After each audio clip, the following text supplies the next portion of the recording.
Hello there, my mate Vince here, and in this video today we're going to be looking at a job lot of 40 Apple Watches. The price I paid for all three is similar price to one working one, so it'd be nice at the end if we could at least get one working one out of them. How repairable these are going to be, I don't know, because they're just going to be super small on the inside, so I think they're going to be very hard to work on. Watching some YouTube videos, people show how to change the battery and how to change the screen, but there's not really much else on them. Sometimes people change out this little power button here, but I haven't seen videos where like capacitors have been replaced or anything like that, so I'm not really sure how repairable they are. These are all Apple Watch number 6, so they're not that old, still fully usable in 2023, or when you're watching this it might be 2024, depending on when I release it. So let's get it over to the mat and see if we can fix anything. Basically, one has been worn in the swimming pool and then it stopped working, another one is iCloud locked, and another one gets incredibly hot when you charge it up. I'll just show you a little clip of that now. So if you look here, it's been charging for around 15 minutes, and look, it's really warm, and you can see now that it's got this temperature gauge on it. So it's letting me know that it's overheating, and it is. It's very warm to the touch. And the seller of that one thought it was probably water damage. So yeah, I might not be successful, but I still think it'd be interesting to see the inside of these things. Let's get started. Right, like a good Cub Scout, I have come prepared for this video, so I've been buying a few bits. I had to buy this from the Apple Store for £29. It's a charging puck, so you put this on here, and it's magnetic, and it starts charging them. Do you see that little flash there? That's what it will do every now and then. I also bought this here because I've got to pry the screen up and it hinges on the digital crown side, but I'm thinking this might be too thick. Annoyingly, I think this might be too thin because this just feels like paper. So yeah, this is 0.1 mil. Realistically, I suppose I probably needed 0.2 mil. I also bought some glue. Apparently this stuff here is really good for gluing down mobile phone screens, so I'm thinking it'd be good for gluing these down if I can fix them to give them that splash proof rating that they're supposed to have. But annoyingly, I bought this a year ago, never got to use it. All it did was I opened it up and, you know, just to see what it was like, closed it. It seemed to smell for about a month. And now, a year later, when I've taken it out, nothing's happening. I'm squeezing it. I can get a tiny bit of gel-like stuff out of it if I squeeze it like crazy. But obviously, it's gone off, which is a shame because I never got to use it. So I bought 4 from Amazon, not for a lot of money. The reason I bought 4 is because if this one fails, which is going to if this one has, I've got another 3 to repair other things in the future. I don't know what the shelf life of them are when they're open. Weird thing is, I got this and I thought, oh no, I must have bought a fake one because I can't read anything down here, even with the eye loop, it's just all blurred. And it says stuff like, it is a surprise adhesive force. This was a great adhesive. Yeah, this one was a great adhesive. I just never got around to using it when it was a great adhesive. Best selling in Europe and America. Mad fans round the world. I thought, this can't be right. But then I looked at this one and it all says the same thing. So I'm thinking if they were fake, surely they're not just going to add their own silly waffle on there. So yeah, weird, because this stuff here is popular. You see a lot of repair people using it, so they must sell a lot. You think they would pay a little bit extra just to get a translator in for a day, just to clean up their, you know, the packaging, make it look a little bit more. I'm not one to be acting professional, you know that, but you know, it wouldn't take much to make that professional, would it?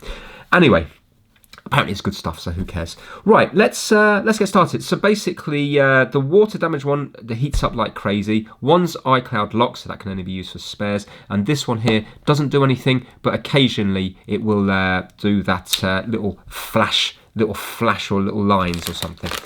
So let's add a little bit of heat. I'm going to start on this one here. This is the one that was worn swimming and hasn't worked since. Let's heat this up. I don't know what I need to heat it up at. I think I'm going to go to the lowest my air will go to, which is 100 degrees Celsius. And I'm just going to heat up around the edge. I've got to lift it from this side and it's hinged on this side here. So of course this one said, I think it was, could well be an easy fix, needs a new screen. You know, I don't know. It might be.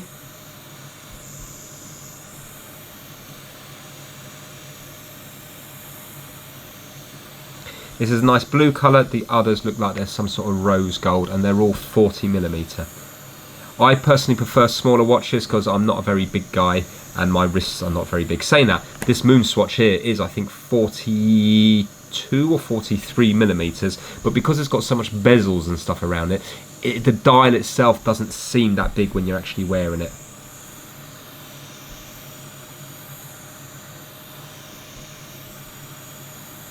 But I appreciate for a smartwatch you'd probably want something bigger so you can use it better. But I think these would just look nice. This is something I would wear if I could fix it. If I could fix two, it'd be fantastic, because then my wife or daughter or son, I mean rose gold, I'd wear that. It looks kind of silvery. I think it looks nice. It doesn't look overly, I presume it's more marketed at females, but I think it looks nice. Right, I don't really want to add too much heat. Saying that, I didn't really add much there at all. Let's zoom in and see if we can get this bit of paper in here. See if it does anything. Weirdly, this was described as being in perfect condition, and these two weren't, yet these two are in perfect condition, and yet the one that was described as being perfect has like chips on the digital crown and scratches all around the place.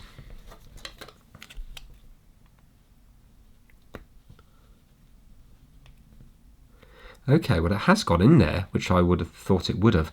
I just don't think it's got I don't think it's got the strength to actually pry. Let me see though. Hope it doesn't cut through my finger, because this is 0.1mm. Should, oh, just flashed there. Should be wearing gloves. Yeah, this is actually getting under here. Sounds a bit gritty, like sands. Just flashed again. I've got a feeling I could imagine slicing this. I haven't got any sort of thick gloves here though.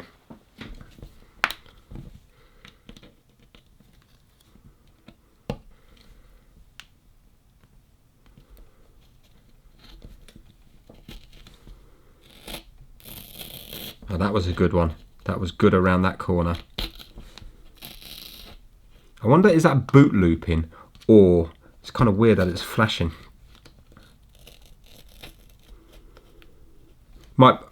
Oh god, yeah, look at that. It really cuts into you. I've only got like the nitrile gloves. Let me put them on. They may help.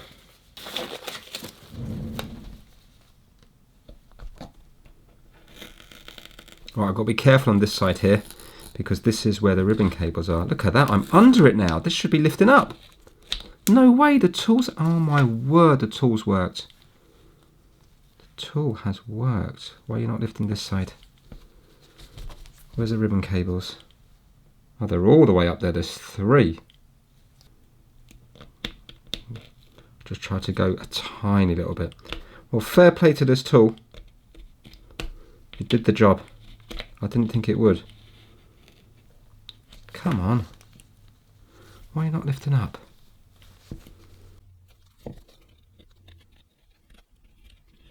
There we go.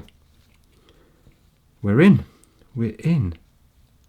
So now I just need to heat up the black sticker on the back here, and that's just basically sticking down 2 ribbon cables that go up to 2 connectors. The 2 connectors have little opening tabs. You just need to lift both tabs up, and then once you apply a bit of heat, it helps melt the adhesive, and then you can peel off the black sticker. Then you can add a bit more heat and you can just peel off the 2 ribbon cables, and then they unplug. Then we have the screen free. There is a third thing that looks like a ribbon cable, but it's not. It's just a bit of sticky tape, but it may be conductive because it looks like it's attached to the foil. But saying that, we've already got these kind of prongs up the top of the screen and the actual Apple Watch itself. So I think that's what's bringing like the ground through from the back of the watch to the screen. So I'm not sure how important that little bit of adhesive kind of tie is. There we go. Right, so the screen is replaceable. Let's put that to one side. Now, what we got going on here? Water damage. Can I see anything? No. How do I take the battery out? It's so small. I'm just going to watch a video on this because I don't want to pierce it. Also, I don't want to damage these ribbon cables because these are going to be going down to the main board. So they're very easy to damage. Now, before we look into taking out this battery, a quick word from today's sponsor, which is PCB Way. So you might be coming up with the next idea, which is even better than the Apple Watch. But to begin with, you're going to be prototyping. You're going to be making various different boards. But as you get it working better and better, you might start miniaturizing those boards, and you might be looking at using multi-layer boards. PCB Way do that as well, so you can have your traces running through various different layers of the board via wires. But PCB Way don't just do multi-layer boards, they also have a range of services including PCB prototyping, PCB assembly, flexible PCBs, high-density PCBs, CNC machining and 3D printing. Now, if your project is going to be using components that produce a lot of heat, you could think about using aluminium PCBs because it will allow for better heat dissipation. It will transfer heat away from those components. And guess what? PCB Way do aluminium PCBs as well. So a massive thank you to PCB Way for sponsoring the My Mate Vince channel throughout 2023. I'd like to wish you all a happy new year. Now, I've watched the video and this battery is quite easy to take out as long as you have isopropyl alcohol, one of the best things in the world. Thing with this is water damaged. I kind of wanted to see the damage before it gets flooded with isopropyl alcohol, but still.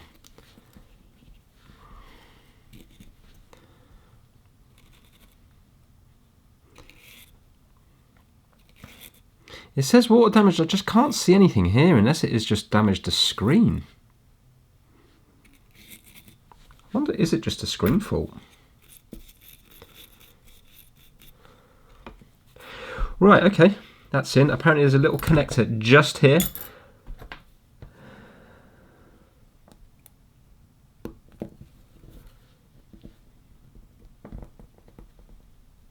Not wanting to budge. Tell you what I'll do, let's do that and put some isopropyl in while levering it up. So there'll be more chance then of it getting to the adhesive.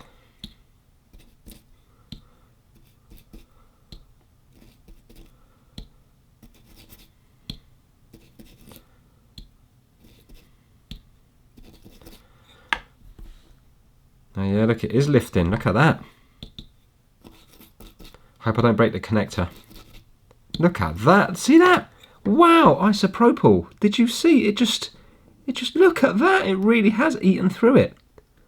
Result. I'm just going to pop my gloves on again because isopropyl eats through my fingers. Right, where is this connector? Can't believe how well that just ate through it. So you are here, aren't you? Look at that. We are out. Fantastic. So the battery is quite replaceable. Right, let's have a look in here. Water damage, where are you?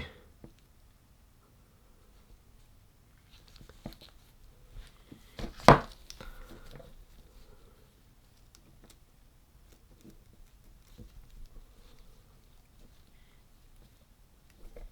can't see any water damage at all.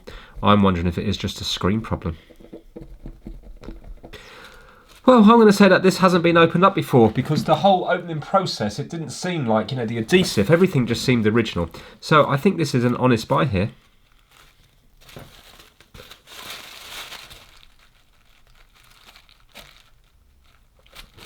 So I think what we should do is, let's get the iCloud locked one and put the screen onto here and see if this one then comes alive. So I'm just going to fast forward through the removal of the iCloud lock one. Obviously, if a mistake happens, I'll show it. So this is the iCloud lock one. I'm just going to be using the same process as before, just applying a little bit of heat and then using the paper thin spudger to open it up. Okay, so now we have it lovely and clean here, but I have noticed we've got a slight problem with this one here. Now, can you see this one here looks nice? Yeah, it looks like that is going to slide in between it quite well. You know, this prong sticking up. But look at this one, it's all bent. This one's all bent out of the way.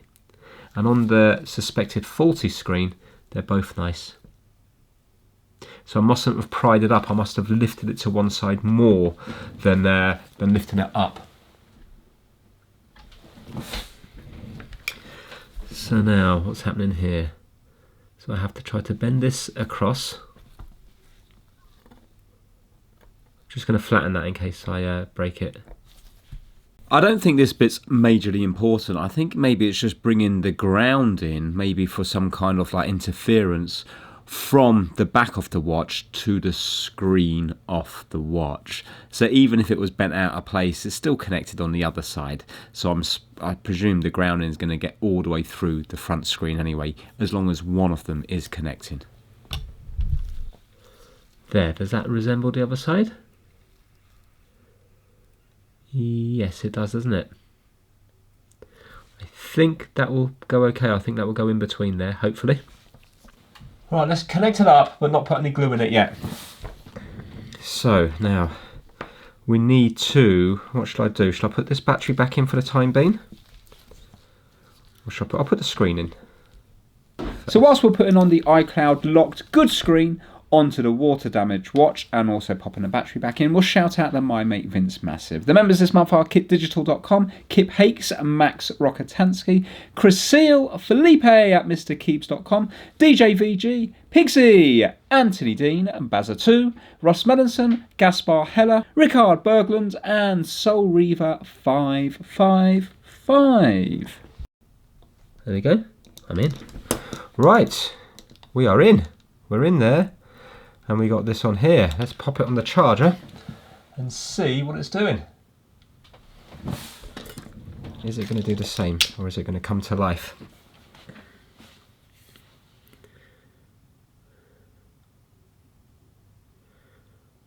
Oh, did something come up there? Did I see something in the top left-hand corner? Oh wow, look at that. We have a charging symbol. Okay, that's good. Well, I presume that just means the battery's dead, doesn't it? Because it's not turned on. Let me leave it for a bit. I'm going to make a cup of coffee from the coffee machine that I fixed months ago. And let's see if we come back to something a bit more livened up. Well, will you look at that? My coffee hasn't even gone cold and it's telling me to bring the phone near the watch here.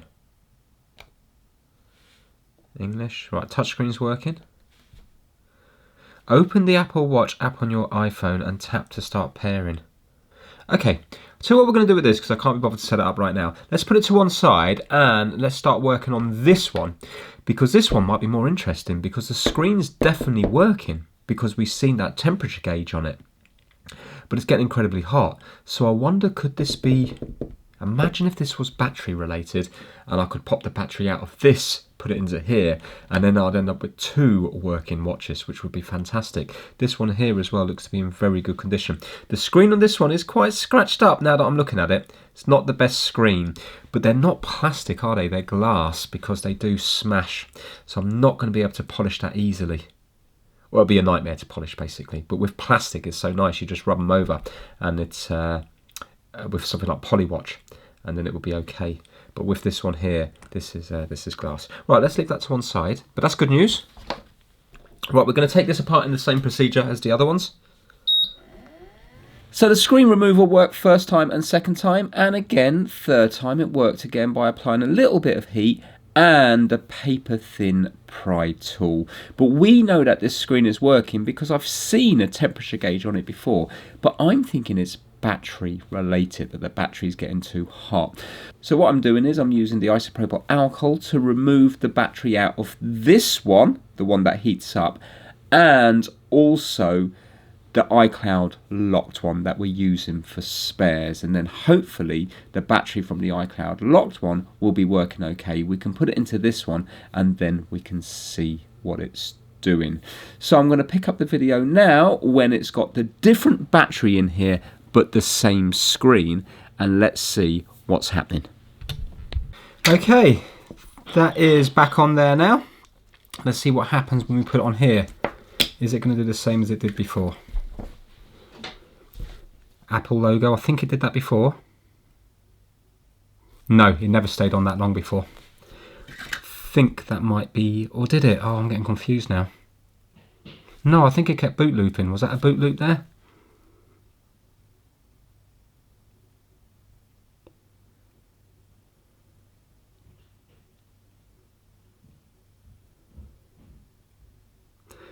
I think that's boot looping.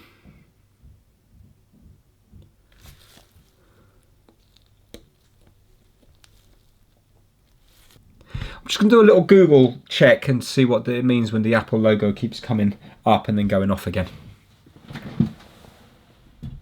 I don't believe it. As soon as I got my phone out there, look at that. It's just started up. Unbelievable. And it's saying it's half full on the battery. Oh wow, look at that. And the second hand's moving round. Enter passcode, that's worrying. It said it was iCloud not locked or unlocked or whatever. Right, it definitely says here iCloud lock is off. And from Apple here it says if you forget your Apple Watch passcode, put your Apple Watch on its charger, then press and hold the side button until the sliders appear. Press and hold the digital crown to show the erase all content and settings screen. Tap reset, then reset again to confirm. When the process finishes, set up your watch again. Right, well, let's try that. So, oh, look at that. I've got the temperature thing again. Haven't I? That temperature thing came on again. Is this getting warm?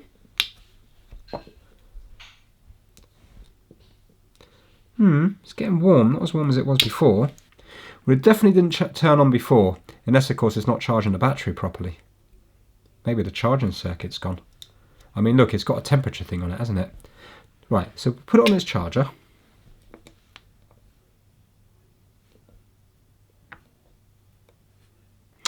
Nah, this isn't fixed. Right, let's get the thermal cam out, because I can feel heat. I can feel heat. Problem is, if it's coming from the board, it's just going to look like the battery's getting hot.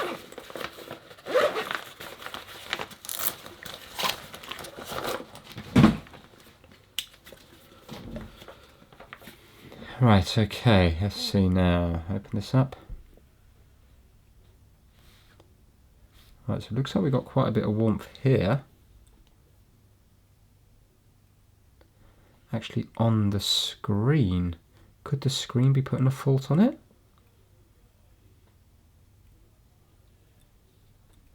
Maybe the heat's coming from the screen. That's interesting. Wow. Yeah. Here, yeah, there's chips up here, but also it's showing under here as well. It's like a couple of heat spots there.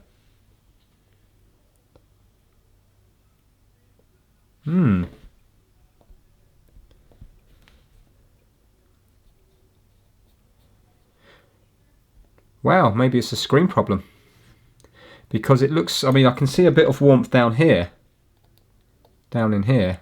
But the main bit does seem to be up here, unless that's normal. So let's pop the screen off and have a good close look to see what's happening on the top left hand side. There seems to be a hot spot near the middle, but pointing up towards, 10 o'clock kind of area. But then in the top left as well, there also seems to be another heat spot.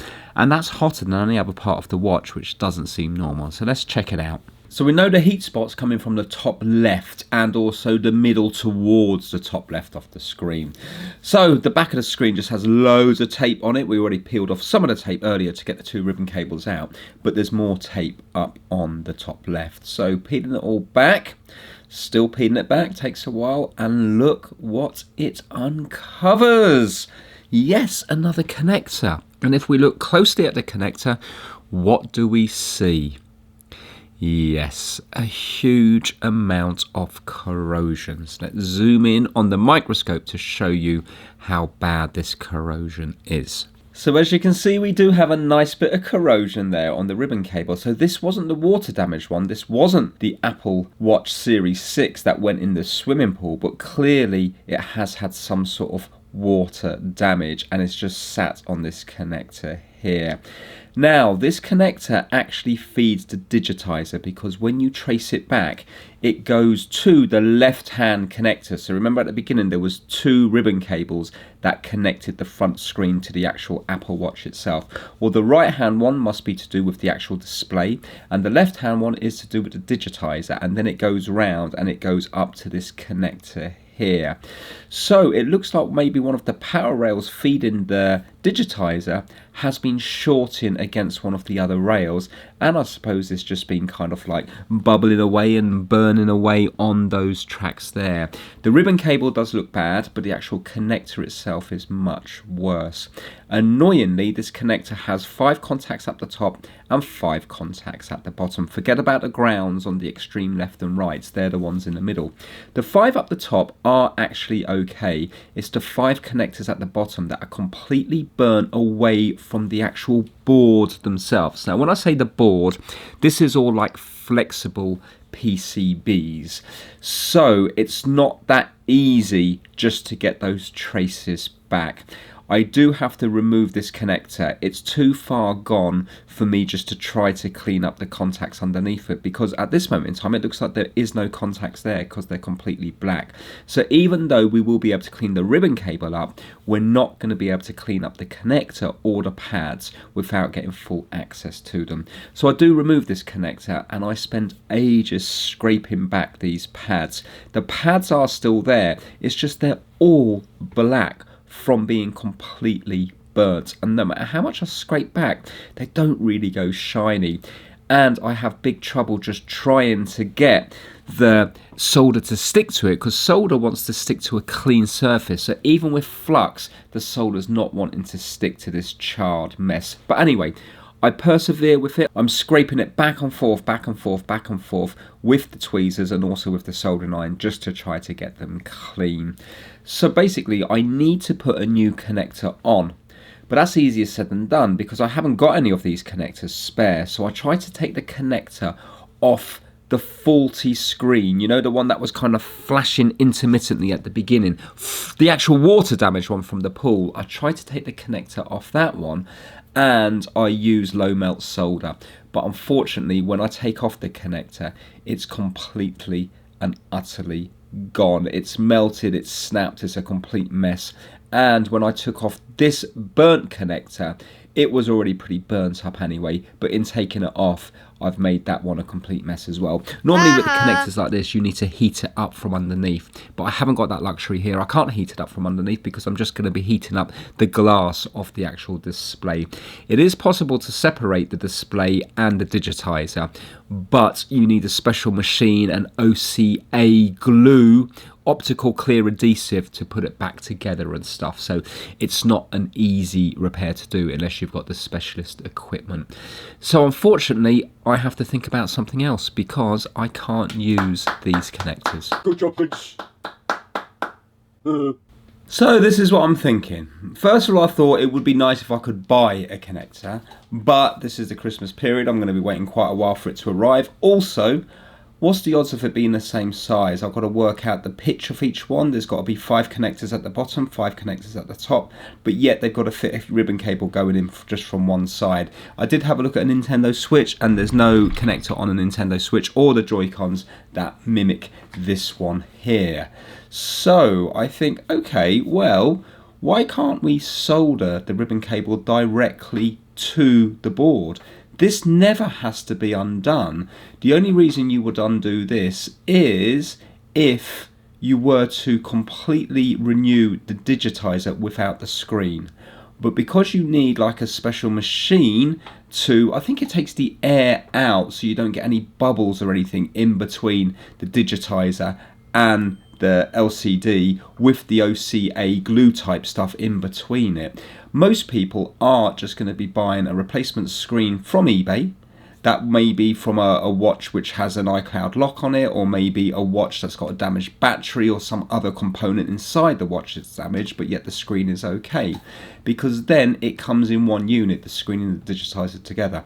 So really, there's no reason not to solder this directly on to the contacts, because then if it was ever to fail in the future with a smashed glass or whatever, the whole thing can just be replaced, the LCD and the digitizer together. Remember that this is a Series 6, it's already a couple of years old. As time goes on, these screens are only going to get cheaper and cheaper and cheaper as the watch D values, as more and more later series comes on, because generally speaking people want newer stuff. So I try to solder up the ribbon cable directly to the contact. So I glue the ribbon cable down. To begin with, I use 0.3mm wire, and that's fine for the grounds on both sides. But then when I go to actually do the 5 pins at the top and the 5 pins at the bottom, the 0.3mm wire is actually too thick. The ribbon cable spaced in means that the 0.3 wires would be hitting each other anyway, just from the spacing on the ribbon cable. So then I go down to 0.1mm wire. But amazingly, 0.1mm wire is too big as well. Even 0.1 of a millimeter is too big on the ribbon cable. So then I have to go, get this, to 0.02 of a millimeter. That is absolutely tiny. So 50 of these wires would fit in 1 millimeter. So for those of you that say, Vince, you can't solder, you try soldering up 0.02 millimeter wire, and there would only be a small percentage of the population that would be able to do that. It's incredibly hard, and that's why I struggle so badly on it. Not because I have the shakes, which I do have the shakes along with many other people. It's just when you're dealing with wires that are a fifth smaller than a human hair, it is ridiculously hard to do, even when you're working under a microscope. So I get 3 or 4 wires along, and then when I do a continuity test, I realise that the first one hasn't made properly. So then I have to go back and fix that one. But in doing that, the soldering iron then just ends up melting the wire next to it, and then in fixing that one, you melt the wire next to that. Next thing, you're back to square one again when they're all undone. Now I've got to do 10 wires in the middle here. That's not including the grounds, that's just the 10 wires in the middle. So it's not an option, even with 0.02mm wire, to do it by hand in this way here. I'm also using a micro pencil for my soldering iron, not my normal soldering iron, the super small one. But then I think I was told about this years ago, but I don't think I've used it before. But it's a genius way of doing it. It takes a long time, but what you do is you run one wire, because I'm capable of running one wire. The hard part is running the second wire, because your soldering iron then melts the wire that you've just put down. But you put one wire down and then you cover it in solder mask, not nail varnish, because nail varnish would just melt, but solder mask. Then when you set the solder mask with UV light, it goes rock hard, and also it's very good for heat as well. So I can rest my soldering iron right up to it and it won't melt. So then when that's gone off, and yes, it does take a good 20 minutes or so to go off, I then place the next wire to it, and it doesn't matter if my soldering iron hits the solder mask, because it's not going to do anything. So as soon as you've got the solder mask on that wire, as long as you've got continuity on that wire before you put the solder mask on, you know that's going to be forever good. So that's what I do. I run a wire, I put solder mask on it, I walk away for half an hour, I come back, I run another wire, I put solder mask on it, put the UV light on, walk away for half an hour, run another wire, put the solder mask on, put the UV light on, and walk away for half an hour. And I do this for all 10 wires. Yes, it takes an absolute eternity, but it does appear to be doing what it needs to do. I think this is the only way you're going to be able to do something this small, because all it takes is just the heat from the soldering iron, even with a tiny tip, and it will melt the wire next to it, because you're talking about gaps that are a fraction of a millimeter.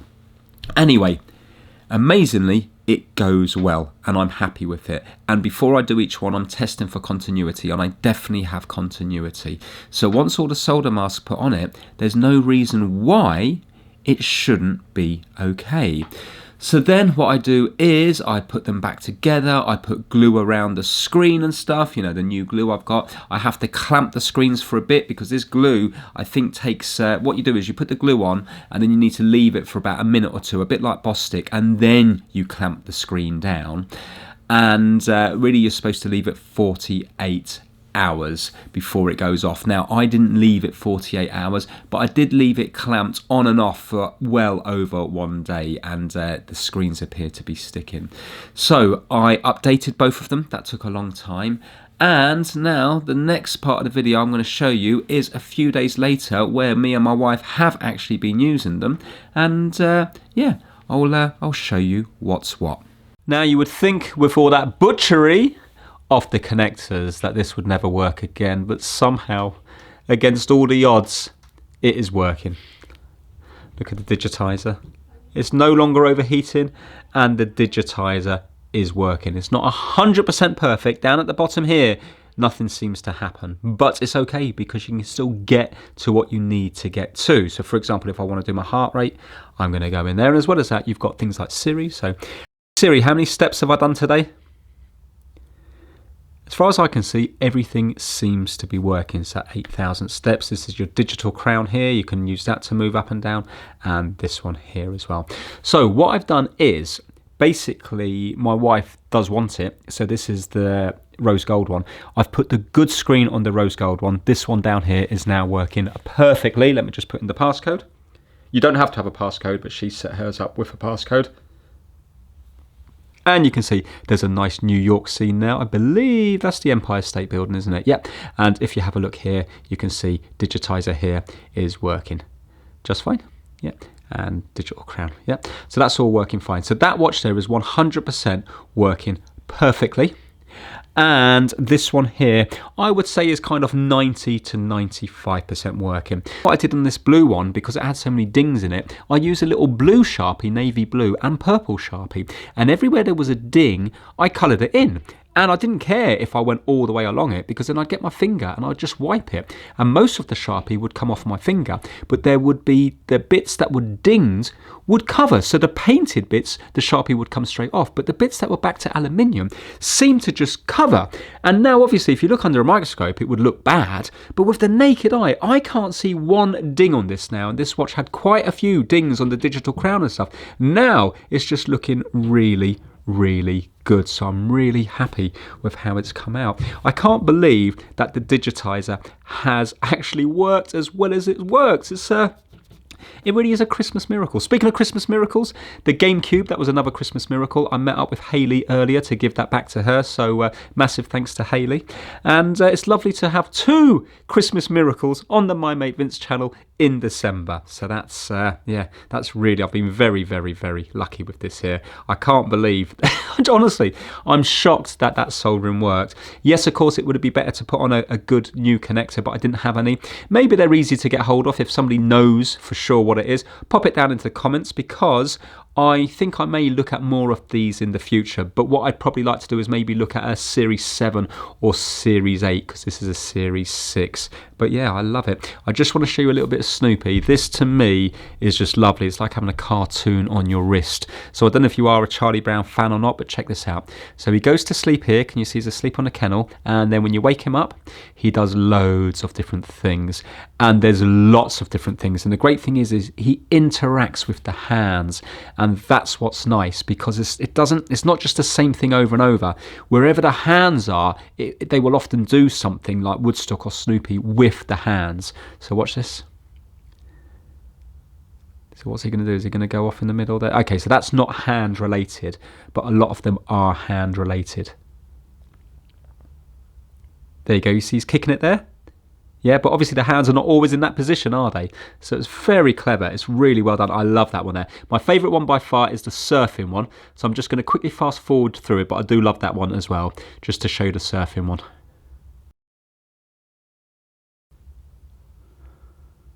There we go. That's the one I like. I love that one because it just looks so colourful. It is purely a cartoon on the wrist.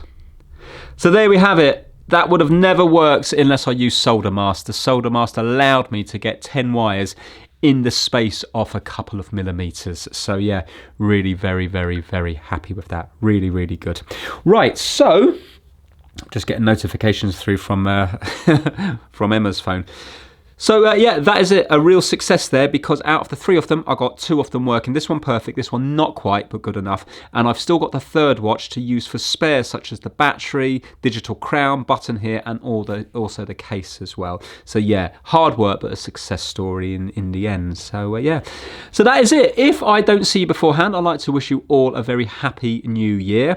I hope everything goes well for you in 2024. Thanks for all the comments, all the Patreon, all the sending items in, all the watching that you've done on my channel in 2023, and I hope it will continue all the way through 2024 and we can get more things fixed, and more importantly, I might inspire you to give it a go when you can see that just by using a little bit of motivation, a little bit of perseverance, and a little bit of hard work, you can see that I can get quite a few things fixed, and that might inspire you to fix a few things, in which case then it saves you a little bit of money, it keeps things out of landfill, but more importantly, I think it's fun. Fixing is fun. It gives you an amazing sense of achievement when you fix something. It really is very, very enjoyable. So if you haven't started fixing yet, give it a go. What have you got to lose? As long as you do it safely, the thing's broken already, so you're only going to throw it in the drawer or throw it away. So why not give it a go? So that is it for this video. Thank you so much. Happy New Year, everyone, and I'll see you all very soon. Take care.